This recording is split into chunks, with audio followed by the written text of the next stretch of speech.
lectures proceed on the premise that digital technology has and will continue to have significant effects on the Ghana legal system in all its aspects. Digital technology holds great promise for the future of our legal system, but we must act and act quickly to realize this promise.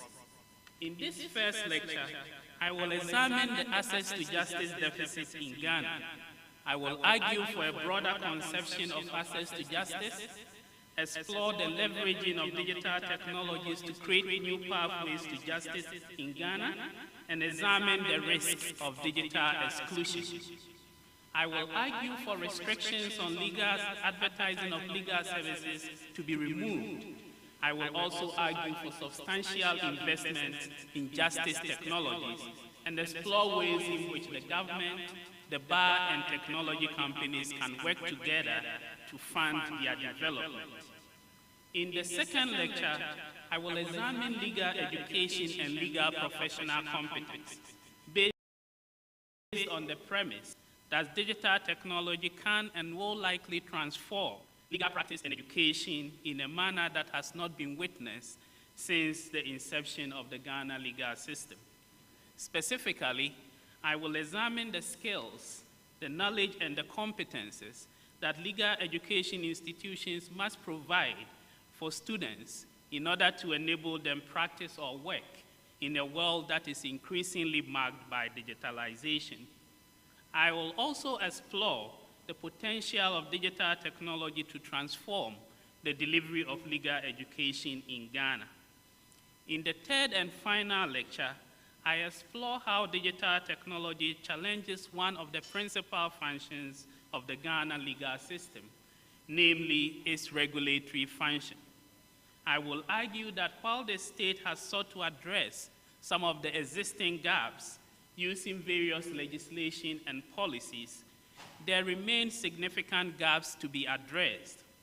While such gaps exist in many areas, time and space do not permit me to explore all those areas that are relevant. Accordingly, I will focus on consumer protection, digital labor platforms such as Uber and Bolt. These two areas are characterized by asymmetric relationships, i.e. relationships in which there is often a weaker party. I will argue in the third lecture that the regulatory powers of the state should be deployed to protect the weaker party in such relationships. The value of a named lecture, as in the case of the J.B. Danquahmemorial lectures, derives from the person it celebrates and its content. Thus, I would be remiss if I did not pause to reflect on J.B. Danquah and my present lectures. Dr. Danquah lived in a world that was very different from the digital one that we currently inhabit. However, I would argue that there are aspects of Dr. Danquah's works and ideas that intersect with our digital world. As a journalist who established the country's first daily newspaper, West Africa Times, later the Times of West Africa, Dr. Danquah would have relished the explosion of and ease of access to information that digital technologies have unleashed upon us. Furthermore, a striking feature of Dr. Danquah's social ideas was that in the words of Chumesi, he was not troubled by any notion of territorial sovereignty. In his obligation in Akan Society, Dr. Danquah writes, and I'm quoting, "If all mankind were made by the unknown God, God the Father, of one blood, then all men are brothers, and this extends the Akan idea of obligation towards all mankind," unquote. Like Dr. Danquah, the digital world we live in challenges traditional notions of territorial sovereignty in many respects. These lectures will demonstrate that while the digital world challenges the regulatory capacities of the state, the quintessential component of territorial sovereignty, it also opens up opportunities, including opportunities for better administration of justice, which is another important function of the state. Some of my predecessors on this august platform have been able to regale you with anecdotes about their personal encounters and associations with Dr. J.B. Danquah. Unfortunately for me, because of my relative youth, I'm unable to entertain you with even one anecdote. However, I will note that my association with the Dr. J.B. Danquah Memorial Lectures date back to 2001, 2002. Then a student at the Ghana School of Law, I was a research assistant to Nana Dr. S.K.B. Asante, a fellow and past president of the Academy, for his penetrating lectures entitled Reflections on the Constitution, Law, and Development. Little did I know that in exactly 20 years from that date, I would likewise be delivering these memorial lectures. Mr. Chairman, I will now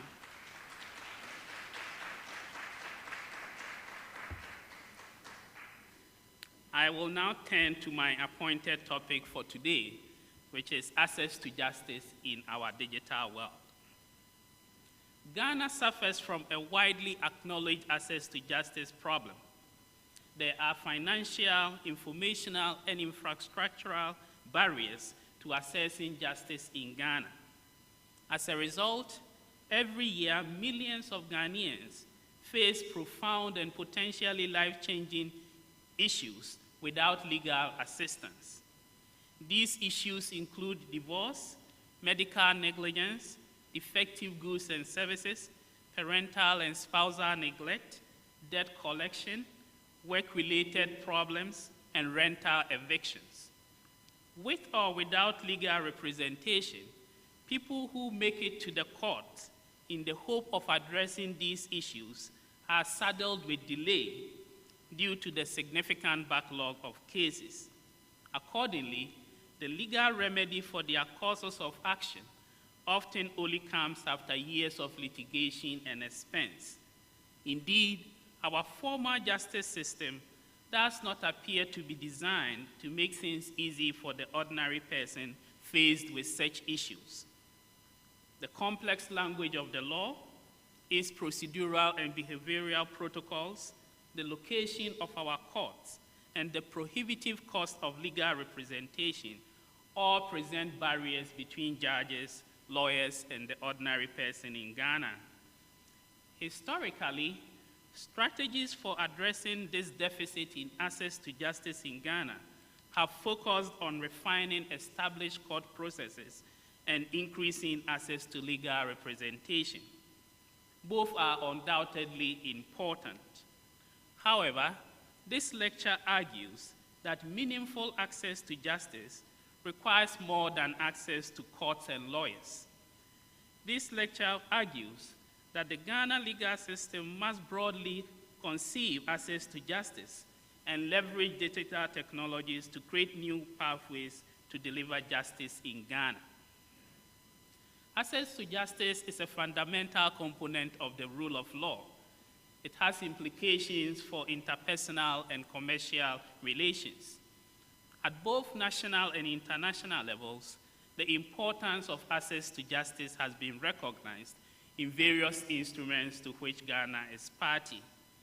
At home, Article 35(3) of the Constitution provides that the state shall promote just and reasonable access by all citizens to public facilities and services in accordance with law. This imposes an obligation on the state to ensure access to justice for all citizens. Furthermore, in respect of persons charged with criminal offenses or instituting civil proceedings, the Constitution provides that they shall be given fair hearing within a reasonable time. The Supreme Court of Ghana has held that there are two sides to the concept of access to justice. In the words of Justice Adinyira, the first is the freedom to walk into the court and initiate a course of action. The second is the ability to meaningfully and effectively participate in the proceedings. However, limiting the notion of access to justice to the courts and court processes is too narrow an approach. This narrow conception of access to justice is often informed by the view that the courts are the focal point of the justice system. In my opinion, it reflects the mistaken tendency to equate access to justice with access to legal services through courts and lawyers. This lecture argues for a broader conception of access to justice, which not only encompasses access to the formal justice system, but also all forms of legal services, including access to legal information, legal advice, advocacy, and representation. Scholars have articulated the need for a broader conception of access to justice. Indeed, as far back as 1982, Professor Galanta questioned what he conceptualized as the legal-centrist model of access to justice. In his words, and I'm quoting, "Just as health is not found primarily in hospitals or knowledge in schools, so justice is not primarily to be found in official justice dispensing institutions.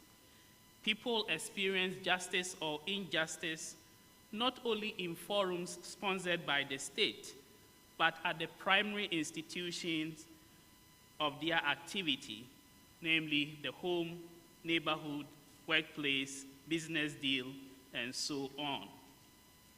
Professor Susskind has also argued that the concept of justice embraces four distinct elements consisting of dispute resolution, dispute containment, dispute avoidance, and legal health promotion. According to him, access to justice should embrace a forum for the authoritative resolution of disputes. This would serve as a mechanism for nipping disputes in the bud as soon as they arise, instead of escalating them. It would also include mechanisms for preventing the occurrence of disputes and a way of helping people to take advantage of the benefits and improvements that the law confers. In Ghana, the need for a broader conception of access to justice is partly influenced by the fact that despite the well-documented backlog of cases, only a few members of the public encounter the formal justice system. One 2019 survey noted that only 1 in 20 Ghanaians of those interviewed had been in contact with the formal justice system during the previous year. Thus, Ghanaians appear to make minimal use of formal legal proceedings to resolve their justiciable claims. Indeed, it is right to state that people do not need a court or a lawyer for every legal problem they encounter. However, justiciable problems that find their way into the formal legal proceedings are often long-term problems, which tend to be difficult for people to resolve themselves. This suggests, in my opinion, that legal needs in Ghana exist primarily outside our court system. Furthermore, a broader conception of access to justice is essential to decongest our course of cases that would otherwise not arise or which could be resolved outside the court system.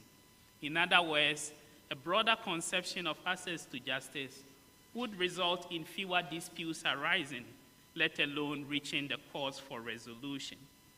I will now turn my attention to technology and access to justice. There is a significant body of research to suggest that legal systems could and should harness digital technology to address their access to justice challenges. In Ghana, scholars and writers such as Mame Mensah Bonsu, A. Sankoma, and Nana Yao Intrakwa have hailed the potential of digital technologies to advance the administration of justice and improve access to justice in Ghana. For example, commenting on the first case in Ghana in which WhatsApp was ordered as a means of substituted service, Mame Mensah Bonsu believed the adoption of WhatsApp as a tool of the legal process to be advantageous and a welcome development.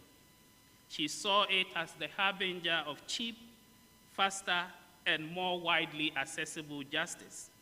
She especially noted that the decision displayed the sort of judicial open-mindedness needed to allow the benefits of the technological age to improve the judicial process in Ghana.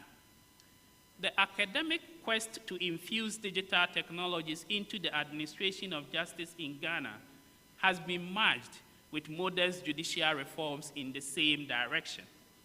The High Court civil procedure rules have been amended to allow for evidence to be taken via video link or by other means. Also, a 2019 amendment allows a party to elect to be served with legal process or documents by electronic means, such as by electronic email. The use of video link and electronic services of legal process or documents is a significant advancement in Ghana. Traditionally, law, adjudication, and the legal system are associated with paper-based processes and brick-and-mortar courtrooms. The use of video link and the service of legal processes through electronic means substantiates the notion that access to justice need not depend on such physical locations or paper-based court processes. In addition to legislation, various initiatives aimed at leveraging technology in the delivery of justice in Ghana are worth highlighting. In one 2020 paper, Chief Justice Ani Yeboah chronicles some of these initiatives, including the e-library project, the e-judgment project, the case tracking system, and the e-justice project. The COVID-19 pandemic elicited a rude awakening to the importance of accelerating some of these initiatives in order to forestall the justice system from eventually grinding to an abrupt halt. Indeed, the pandemic and the course response to it demonstrate that certain aspects of the justice delivery process could be conducted effectively via electronic means without the need for all parties to be physically present in a court building. These legislative and policy initiatives are important uses of digital technology to advance access to justice in Ghana. These initiatives are delightful to see, especially if we recall the history of unsuccessful attempts to leverage technology in the Ghanaian judicial process. In Chikata v. the Attorney General, Justice Sophia Kufu, now a fellow of the Academy, chronicles some of these efforts in the mid-70s and 80s to apply technology and sound case management to our court processes. Most of the current initiatives are still in a largely embryonic phase. However, one study by Banagman that focused on the Tamale metropolis provides compelling evidence that effective management of the e-justice system would improve the administration of justice in Ghana. To date, reflecting the narrow conception of access to justice, these efforts at leveraging technology have been primarily limited to formal judicial processes, namely in the courts. However, this lecture argues that it is not good enough, since the vision of expanding access to justice that is advanced in this lecture cannot be fully realized without the complementary leveraging of digital technology to promote it.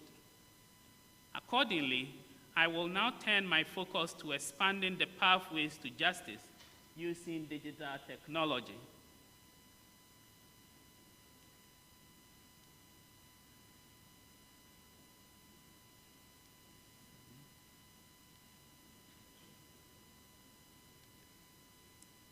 I think I'll press on. Expanding the pathways to justice using digital technology. The first point I want to deal with is improving knowledge of legal rights and legal processes. One significant barrier faced by anyone attempting to resolve justice problems is the lack of knowledge about legal rights, the legal system, and available resources to support individuals. Expanding the public's knowledge base about legal rights and obligations and the legal system represents the starting point to improving access to justice. Such knowledge would help prevent disputes from arising in the first place, or at least ensure their early resolution if they arise. In addition, improved knowledge of legal rights and obligations would help people to own and manage their legal issues. Towards this end, citizens must have access to information on the various state institutions through which their grievances may be addressed, depending on the nature of the grievance. The erroneous belief that the courts are the main avenues of dispute resolution should be corrected. In Ghana, the formal avenues for dispute resolution include the courts, quasi-judicial bodies, and administrative bodies. Aside these, there are many other avenues of informal dispute resolution, including traditional authorities, churches, community leaders, and family heads. To assist people effectively access these state and non-state institutions to address their grievances, there is need for the rapid expansion of law centers and agencies that offer free legal information and advice to residents and citizens of Ghana. Unfortunately, there are very few of such centers in Ghana. Also, the existing ones, such as the International Federation of Women Lawyers and the Legal Resources Center, are mainly private institutions. This contrasts sharply with the situation in other countries. In other countries, law centers and law clinics within law faculties, private foundations and organizations, and government-funded organizations provide online and face-to-face advice and legal information to the public about any legal issues that confront them. Two very good examples are the UK's Citizens Advice and Alberta, Canada's Law Central Alberta. The Ghana government does provide legal aid to qualifying persons under the Legal Aid Commission Act 2018. However, legal aid under the Act is very narrowly conceived. This again reflects the narrow conception of access to justice. In essence, legal aid in Ghana focuses on representation and legal proceedings. Generally, legal aid in Ghana does not, or only modestly, extend to assisting the public with legal advice or to providing legal information on matters that generally affect people on a day-to-day basis. Indeed, the current approach to legal aid in Ghana is mainly reactive. Wallace Bruce describes it as granting aid to a person in trouble with the law. He argued that legal aid should encompass education and other relevant information about the law, legal aid, legal advice and assistance, as well as legal representation. This lecture argues for a broader conception of legal aid in Ghana. Legal aid must go beyond the state subsidization of lawyers to assist people in the courts. It must extend to legal advice on matters that generally affect the citizens. It must extend to the provision of legal information. Thus, anyone seeking advice or legal information on residential tenancies, debtors' rights, employment rights, consumer rights, or family situations, to mention but a few, should have access to publicly funded, web-based information to assist them in the process. The provision of justice-related legal information that aims to inform people of the law affecting their day-to-day affairs and individual rights should form part of the core mission of the Legal Aid Commission. One of the most effective and efficient means of providing the public with basic legal information is through the World Wide Web. This is especially so in Ghana, a country where there are few public libraries, and even those that exist are unlikely to have much, if any, legal literature. Web-based legal information would give people the opportunity to better inform themselves about the legal system, their rights and their obligations within it. It will also help demystify the law and make the legal system more transparent. However, to be effective, legal information must be geared towards specific and concrete day-to-day problems that people face. Abstract legal information will not suffice. For instance, traders need specific information on the laws that will help them ply their trade. They need specific information on their tax obligations and specific government offices they can contact to help them advance their trade.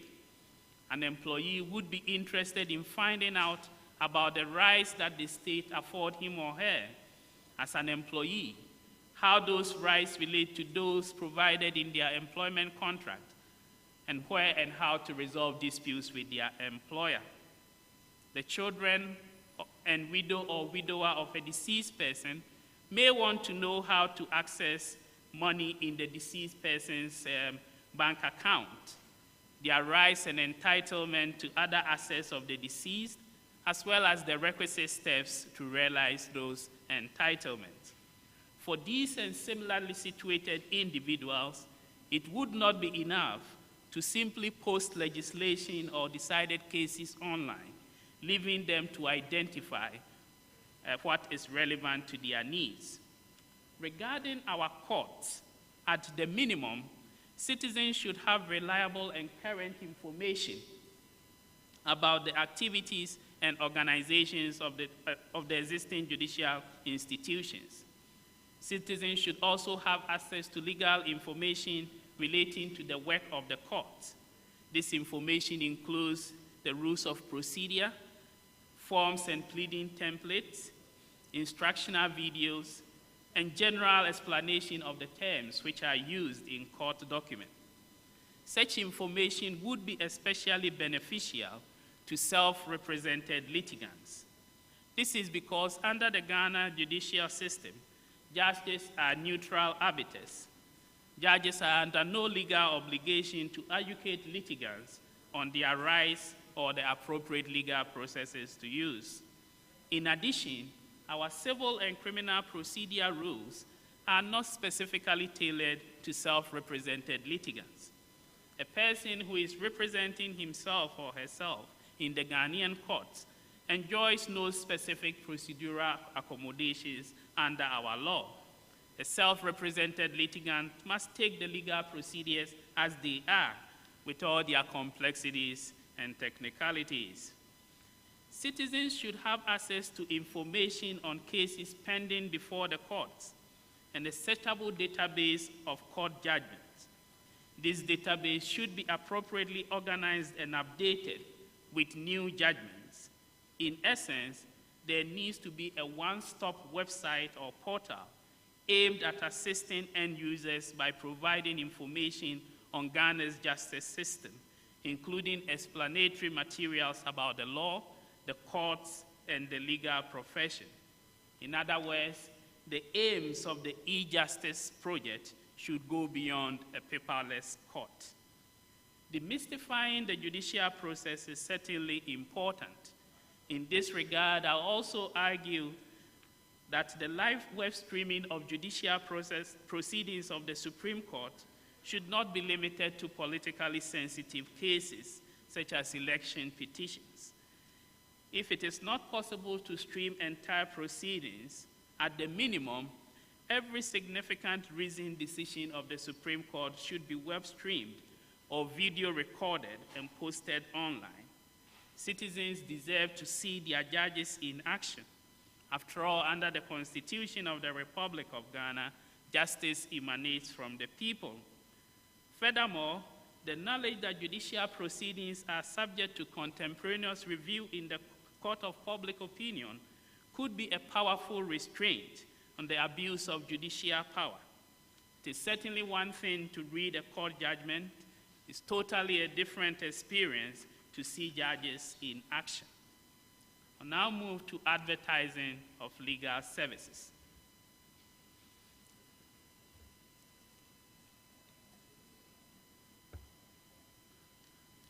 it is essential to explore whether the restrictions imposed on advertising legal services in Ghana inhibit access to justice in our digital world.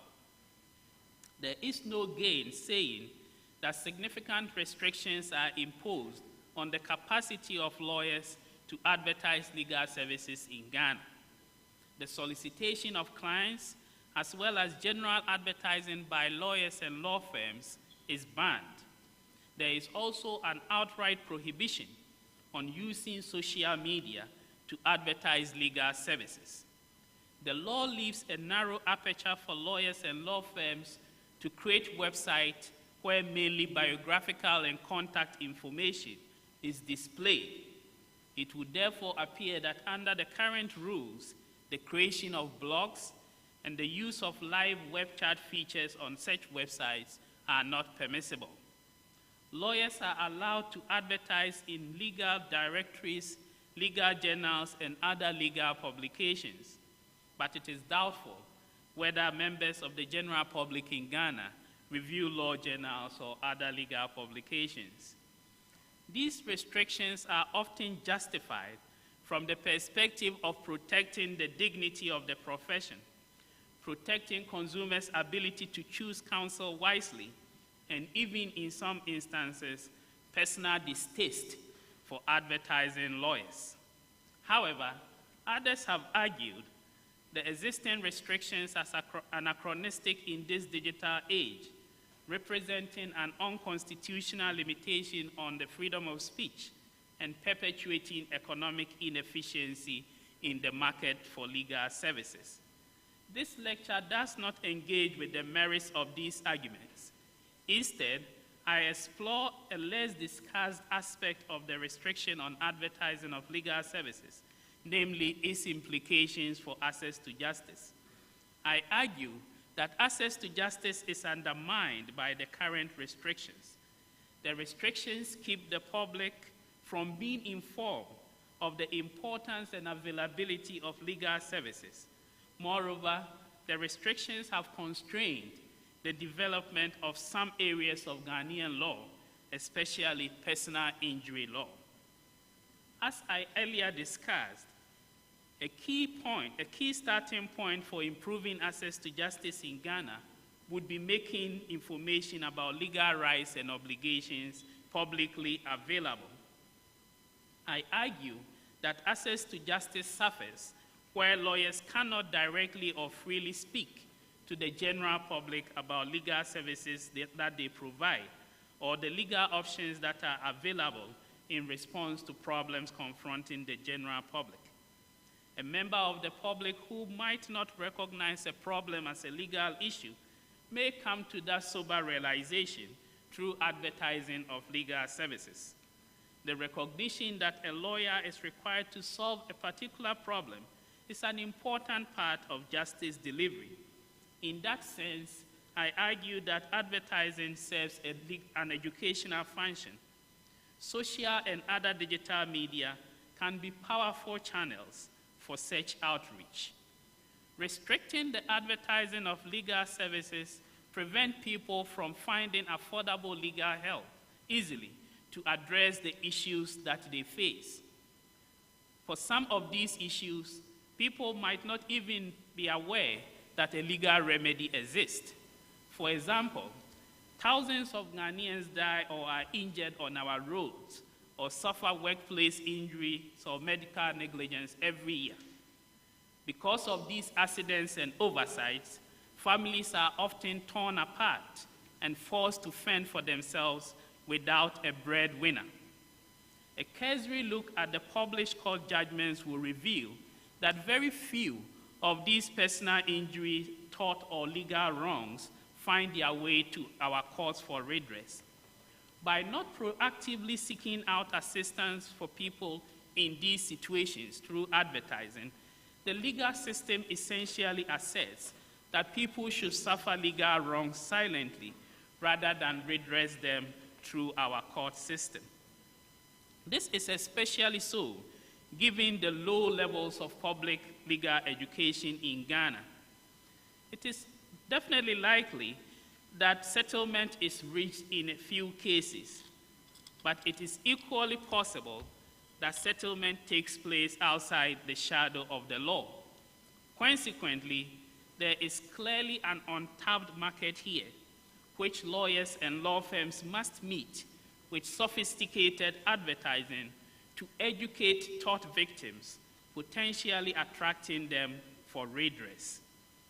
The regulatory potential of personal injury law to disincentivize the infliction of personal injury and negligent conduct has not been fully realized in Ghana.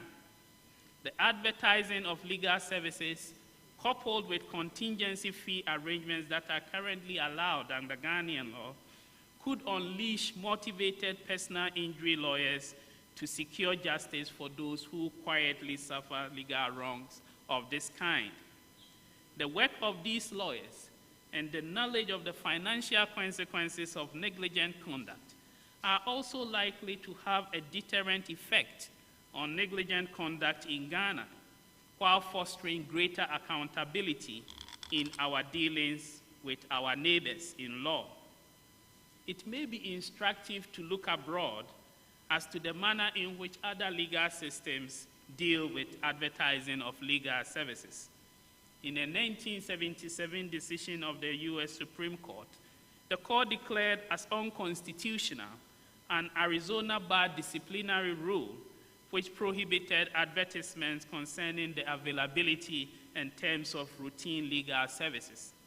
In the words of Justice Blackmun of the Supreme Court, and I'm quoting, "Although advertising might increase the use of the judicial machinery, we cannot accept the notion that it is always better for a person to suffer a wrong silently than to redress it by legal action." As the bar acknowledges, the middle 70% of our population is not being reached or served adequately by the legal profession.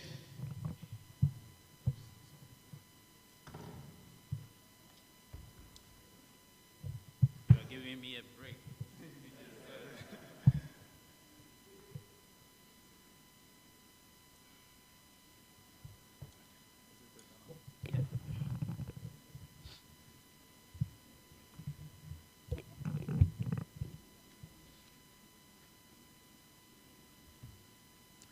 As the bar acknowledges, the middle 70% of our population is not being reached or served adequately by the legal profession.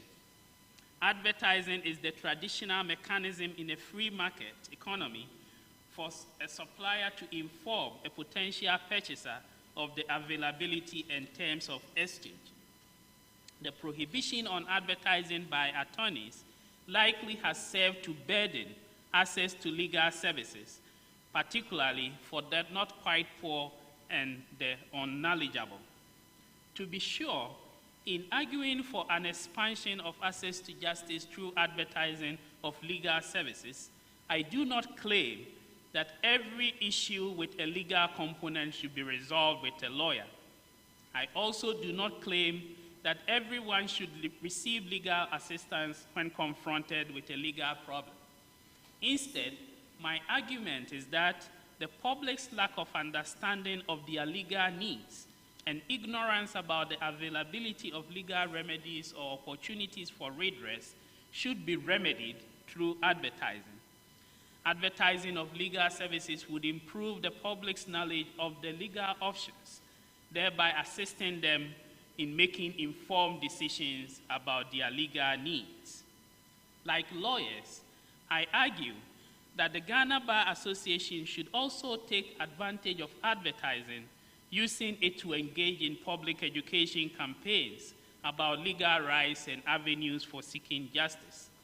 It is and should be an important part of the work of the GBA to ensure that the Ghanaian public is sufficiently informed about available legal services.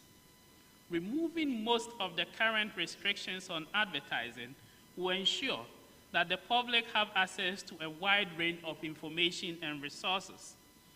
Addressing this informational deficiency would help people to better understand the problems that they encounter. decide whether such problems raise legal issues, evaluate their legal options, and more easily access a lawyer to help them address those issues, whether in or out of court. As has been the case in other countries, I argue that the General Legal Council and the Ghana Bar Association could do this without undermining the dignity of the legal profession or leaving consumers unprotected.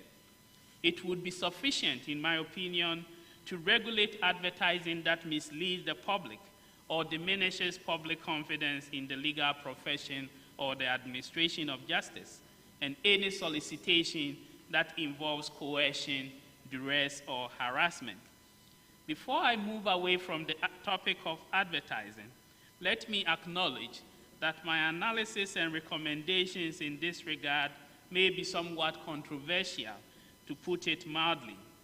Some may argue that while such restrictions may seem anachronistic to progressives, removing them in the Ghanaian context is not likely to unleash motivated personal injury lawyers to secure justice for those who suffer legal wrongs.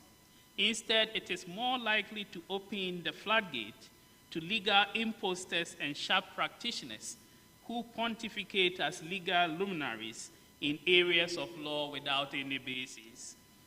Some argue that currently the restriction on advertising legal services in the era of constitutional guarantees of freedom of speech have not prevented the deluge of such persons on the electronic media.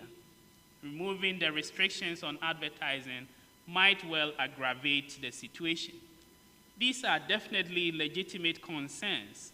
However, I believe that within the framework proposed in this lecture, with sanctions from the General Legal Council to weed out the few who abuse their trust, and taking into account the comparative experiences of other countries, these excesses can be avoided. I believe that even when the restrictions on advertising are removed, most lawyers will behave as they always have. They will abide by their solemn oath to uphold the integrity and honor of the legal profession and of the legal system. For every lawyer who misconduct themselves through advertising, there will definitely be thousands of others who will be professional, honest, and straightforward in their dealings. Investment in justice technology. There is need for investment in technologies that are aimed at making justice more accessible to the public in Ghana. The government, the Ghana Bar Association, and technology companies have a responsibility to help develop digital solutions towards this end. A significant development in some African countries, as well as in jurisdictions such as Canada, the UK, and the USA, is the emergence of justice technology companies. These are organizations with tech-driven products that are designed to help people who are impacted by the justice system. These organizations have developed applications, websites, and other digital tools to expand access to legal resources and representation. These tools have helped people to undertake legal transactions, including the incorporation of companies, making wills, drafting and execution of contracts. These tools have also helped people to improve knowledge and understanding of their respective legal systems. At present, a few Ghanaian companies are developing technologies related to the justice system. These include Dennis Law and Data Center. However, to date, their products have focused mainly on the legal commercial market, with the goal of enabling legal professionals to enhance and better manage their commercial legal service offering. The broader purpose of improving access to justice for the ordinary man in Ghana remains subsidiary. There are definitely a few exceptions, including Justice Locator and Marry Right, both developed by Dennis Law, and the Boame app, which is also worth mentioning. Private capital is definitely essential to justice technology investment. However, I argue that private capital tends to focus on return on investment. Thus, private capital is more commercially minded. It is less focused on access to justice. As a result, the broader public good of advancing access to justice may be insufficient to spur investment in this area. Accordingly, direct government investment in justice technology is necessary. This lecture has advocated establishing a single, unified national legal portal with supporting app, providing access to Ghanaian laws, judicial decisions, and relevant information on access to justice. Funding for this national portal in Ghana should come from the government and the members of the Ghana Bar Association. I argue that a potential source of such funding for investment could be the interest that accrue on funds that clients deposit with lawyers when lawyers are providing them with legal services. At present, the interest that accrue on such funds is not legally regulated. The lawyer and the client are free to decide what happens to the interest. Also, depending on the account that the funds are deposited in, banks get sizable interest-free loans when lawyers deposit such funds in with the banks. In other countries, the interest that accrue on client funds have been used to advance various objectives, including access to justice. These countries include the United States, Canada, Australia, New Zealand, and South Africa. In one US Supreme Court decision, the court noted the dramatic success of the program in serving the compelling interest of providing legal services to millions of needy Americans. In British Columbia, the interest paid by financial institutions on funds held in lawyers' trust accounts is paid to the Law Foundation of British Columbia. Law firms are required to instruct their banks to remit those funds directly to the Law Foundation. The Law Foundation is a non-governmental organization created by legislation, and it uses those funds for various initiatives, including legal research, legal aid, legal reform, and scholarships. Indeed, my doctoral studies at the University of British Columbia was partly funded with a scholarship from the Law Foundation. In addition to financial investment, creating a favorable regulatory environment for justice tech apps to operate is crucial. Given the levels of legal education and the levels of literacy in Ghana, I should emphasize that investments in justice tech applications and web-based legal information should not be limited solely to the English language. There must be concerted efforts to develop apps that are inclusive in all respects. That is, apps that are accessible to all, including the illiterate and persons with disabilities. As far back as 1976, Professor F.T. Tsai noted in his J.B. Danquahmemorial lectures that technology should be concerned about all the people, unquote. This lecture's emphasis on digital solutions should not be construed as denigrating or diminishing the importance of time-tested methods of improving access to justice. These include radio and television shows, newspaper columns, well-resourced public libraries that stock legal materials, and academic law libraries. For example, generations of Ghanaians have benefited from the long-running Mirror Lawyer column in the Mirror, as well as Radio Lawyer on GBC. We must continue to invest in these time-tested methods of improving access to justice. Digital technologies could amplify the reach of these traditional methods and facilitate access to legal information that they provide. The risk of digital technologies. Admittedly, although digital technologies can advance access to justice, digitalization of the means of access to justice is accompanied by various risks, which should be articulated and guarded against. In deploying technology in the courts and in civil procedures, the focus tends to be on the gains in efficiency and effectiveness that flow from this deployment. Very often, the socio-political and cultural implications of relying on digital technologies are not clearly articulated. Similarly, while digital technologies can make legal information and advice more accessible, they can also create a gulf between the haves and the have-nots. There is a real risk of excluding the digitally illiterate or the digitally under-resourced, including those who do not have access to relevant facilities such as the internet. This risk derives from a broader recognition that the socio-economic factors affecting citizens also affect their ability to benefit from initiatives designed to improve access to justice. Without attention to these socio-economic factors, there is the distinct possibility that access to justice initiatives can entrench disparities in the process of delivering justice. Citizens can only make effective use of digital technologies that are deployed to facilitate access to justice if they have digital access and digital literacy.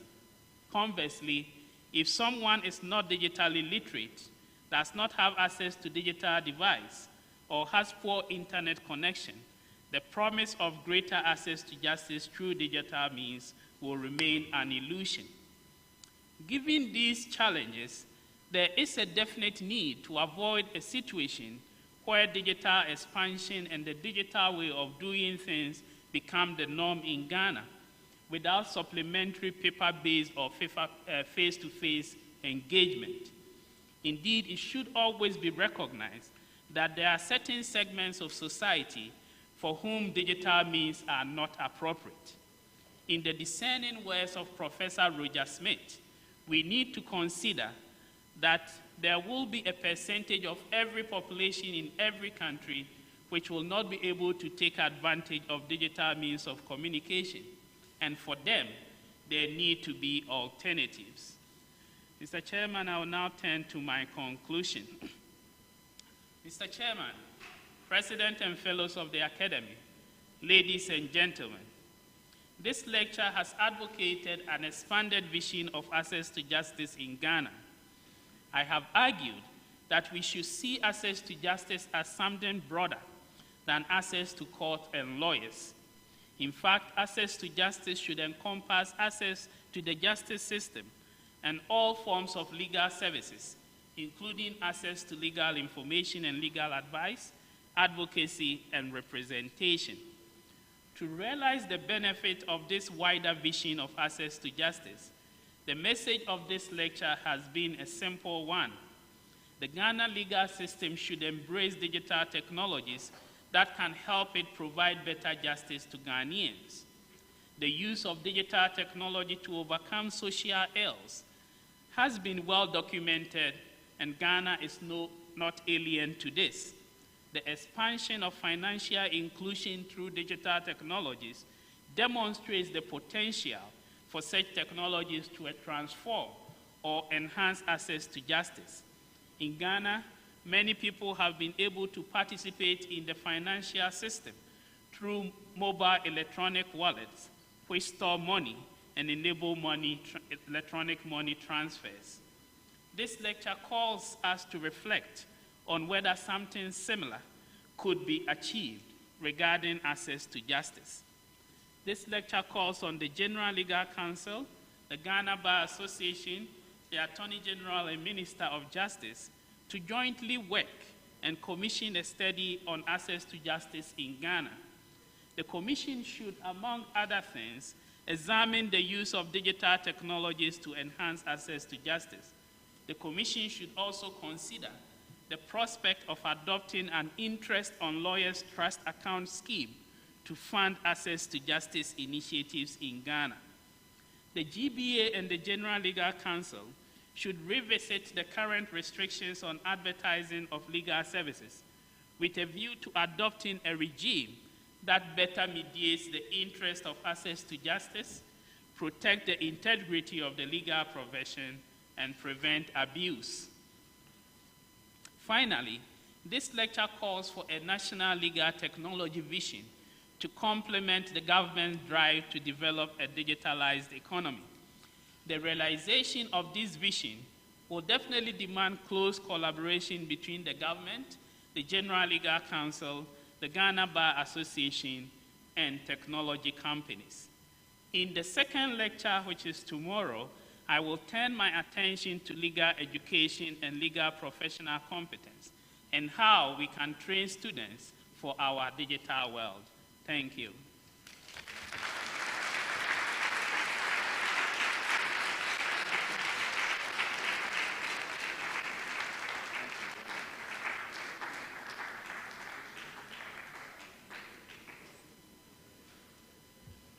Let's give him a hand again for this very brilliant lecture.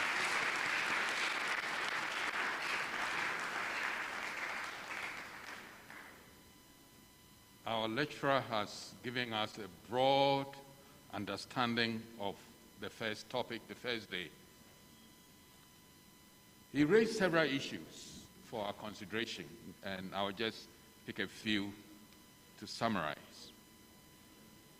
He raised the matter of access to justice deficit in Ghana, and he's repeated several times that this is more than the courts and lawyers.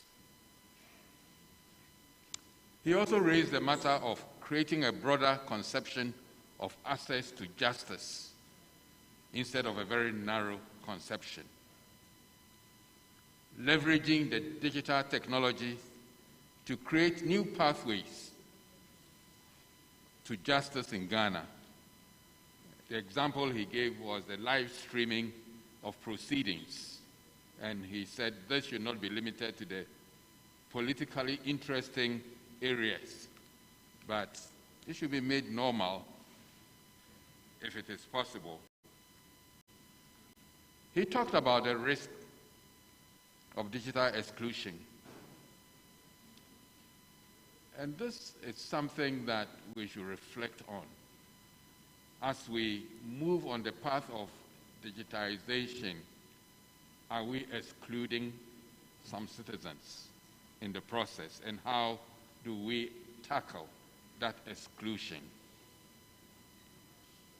Another area which he mentioned as possibly controversial is the removal of restrictions on advertising of legal services, a matter which he raised to create awareness that maybe we could do things differently as we look at the changing trends in the world. He also mentioned the issue of investments in justice technologies that will make the work in the legal system better and help all of us. And I like his quotation of the late Professor Tsai's 1976 J.B. Danquah lecture. Technology should be concerned about all the people. Thank you for your lecture.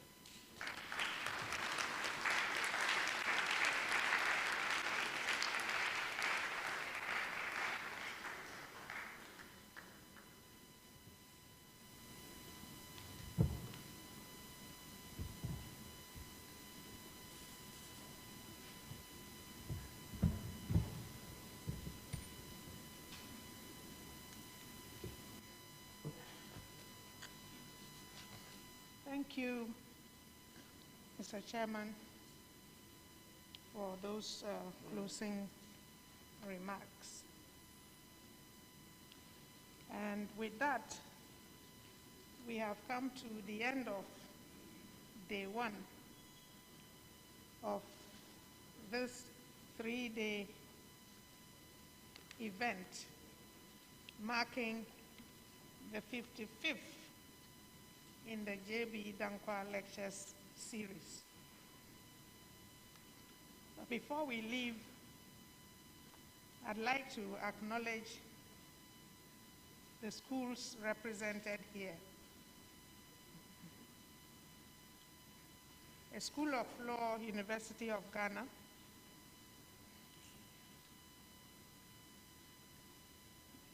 School of Law, University of Professional Studies, Accra,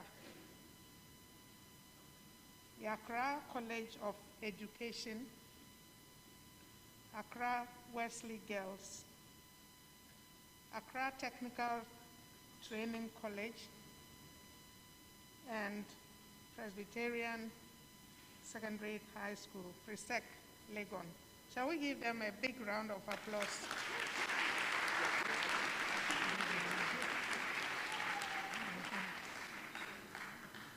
We thank you very much for your presence here this evening.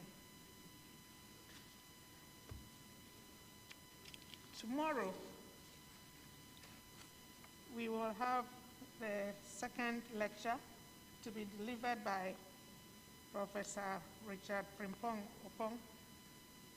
And the topic for tomorrow's lecture is Legal Education and Professional Competence in Our Digital World. Legal Education and Professional Competence in Our Digital World. It will be delivered at the same time, 5:30 p.m. here in the auditorium and online, together with live streaming. Please make the time to attend this lecture tomorrow. Now, we will have refreshments, but there will be no sitting. There are packed refreshments for everyone, and all we have to do is pick up a bag in the foyer as we leave this auditorium. Thank you very much. May I now ask you to stand while I escort the speaker and the chairman out. Thank you.